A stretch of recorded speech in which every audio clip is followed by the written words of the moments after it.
it's not hard to imagine a crisis where you can assume that up to 2/3 of the shipping that Australia currently uses just evaporates overnight in a serious crisis.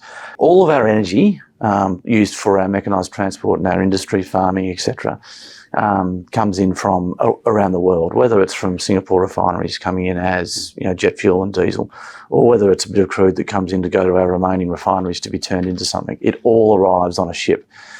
And there is an event that happens which makes all of the international operators of those tankers pause for a moment and go, we just want to reassess and do a bit risk assessment about what our risk is there, what our exposure is. We don't necessarily feel we need to be there right now at this time. If there was a major interruption in that supply, the common wisdom with the reserves that we have is that we would be running dangerously low on the energy that powers everything very quickly, almost immediately. I used to pilot ships in Melbourne. There is a terminal there called Yarraville, where the jet fuel comes in that supplies Tullamarine.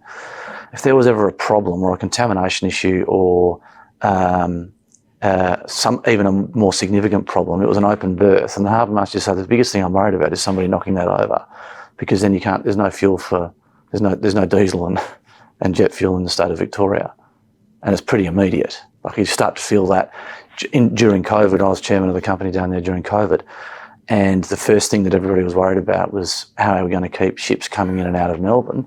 And there was a degree of worry about the container ships and bulk ships and everything, but really it was tankers. Can we keep tankers coming into Yarraville? Even though we diminished our use of fuel, we still needed fuel to operate the economy.